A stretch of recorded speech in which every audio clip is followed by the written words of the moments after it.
You've seen the term gooner take a crazy uprise over the past few weeks, and I'm not gonna lie, I could be convicted as one. Hey, but not as crazy as the ones you'll see online though, they for sure need some help. But to be honest, even though the word gooner just became popular, there's always been quite a bit of gooners in anime. Our first example being Rudeus from Mushoku Tensei. So our guy Rudeus was a try-hard gooner before he was reincarnated into this new world of gods and magic, and bad bitches everywhere if I'm being honest. So throughout the show, a lot of his actions were actually based off him being a gooner, whether it was sniffing his reincarnated mom's panties or just being an overall pervert. Y'all might be wondering, this is typical pervert stuff, why is he getting so much backlash for this? Well, the reason that Rudeus is so controversial is that he was a grown man when he died, and still retains all his memories and consciousness while doing all this pervert stuff.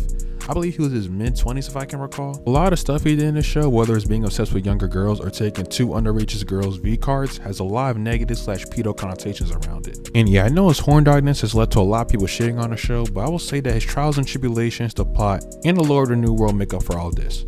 Well, I guess a decent amount of it if I'm being specific. This character we got is Mineta from My Hero Academia. This gooner specifically pissing me off the most out of all these characters in the show because he serves no purpose in the story besides being a hornball. In the first few seasons, I'll admit that it was comedic at times, but overall, he truly has no value in the show. Even his man's Kaminari would lock in when it was time to, and not just lock in, but deliver as well. Remember, bro's unusefulness was so apparent that anime theorists on YouTube would speculate that he was actually going to be next in line to inherit One for All, but considering the manga's ending, we know that didn't happen. Quick side note, but I think it's crazy that our boy Deku is now shift commander at McDonald's. It's just wild. Another character or group of characters in this instance are the boys from the anime prison school. Now the funny thing is that them being gooners didn't just carry the show in all aspects, was also the reason for the whole show. Those who didn't watch the anime, this group of friends all decided to transfer to a newly instated co-ed school. And why, you may ask?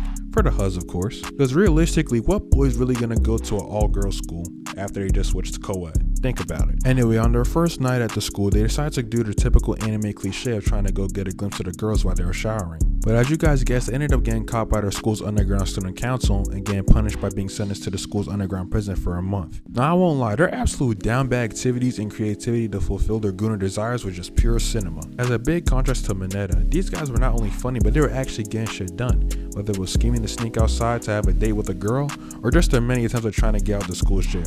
Plus, they were actually funny. But what's a down bad video without mentioning our favorite teachers, Master Roshi from Dragon Ball and Jiraiya from Naruto? Firstly, Master Roshi deserves some respect on his name for producing generational talents like Goku and Cell Saga Gohan. You need bro in the crunch time, whether it's a fight or just participating in a tournament of power, he's going to show up and show out, trust. But at the same time, you can never go on a two-man with him because he'll either say some weird shit to scare the hoes, or he'll just be crazy off the Don Julio and catch on crazy charges by the time the night is over. Now Jiraiya is someone I'll call a fake gooner because even though he acts like he's down bad, it's probably very widespread news in the hidden leaf that he's knocked down some walls before. A major case being Lady Tsunade. The weirdest part about Jiraiya that I'll say that never truly sat right with me was how he was making Naruto transform into a girl so he could just satisfy his gooner levels. But there's no way that going that long without fucking can lead you to just go insane enough to need a boy. Matter of fact, your students use a jutsu to transform into a girl. Wait, does this mean that Naruto was the first case of trainings in anime? Wait, hold on. Oh yeah, there's Haku. But that makes Naruto the first tranny MC. Yeah, big brain. Lastly, we got some honorable mentions. With our first being a female gooner, the Lady of Ice herself, Esteth. Those who actually haven't watched the comic Gil, actually I suggest you don't to save yourself from that emotional pain, but anyway.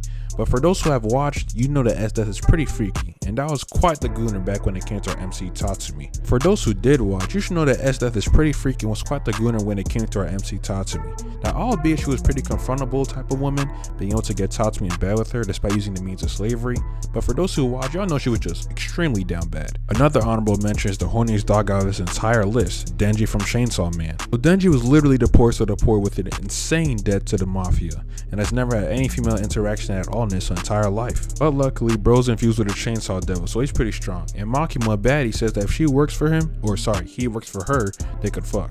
I know that's a crazy prize, but him being the gooner he is, seeking the touch of a woman, he agrees. And unfortunately, Denji leads every decision with his dick, so he gets into a lot of situations because of this.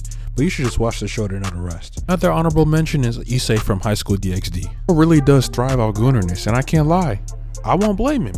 He has bad bitches at every single corner at his club, not to mention he gains power from being more of a gooner or horny, so yeah, I agree. Also, can we just admire that bro probably had the baddest harem in all of anime at one point? like for real. And oh my gosh, guy, this guy just gets me so pissed off thinking about it. But Kazuya from Rent a Girlfriend. Now granted, bro's actually making it happen by paying girls, emphasis on the paying girls, but my god, there's no way you can be this down bad. Crazy part is, bro actually had females that liked him, he was just too ignorant to see it. Lastly, this is someone I actually mentioned in a previous video of mine that y'all should go watch, so I'm gonna wait for y'all to come back. Y'all back? Anyway, I was talking about Takemichi from Tokyo Revengers. I mean, the whole point of the show is that he was stuck on a girl he had in middle school.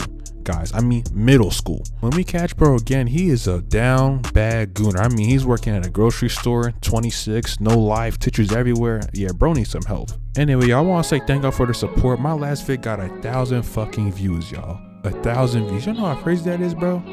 Anyway, we on our road to 1,000 so we can get monetized and whatnot, and I can get a new mic. And shout out to my boy, he's music in the background. I'm gonna leave the link in the bio.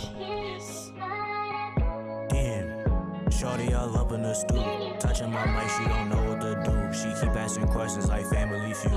I can't take it. Shorty bad, I can't have no one basic. Treat the stress like a wood, I'm gon' face it. When the guys at the spot is complacent. Paid the bond, now I feel like an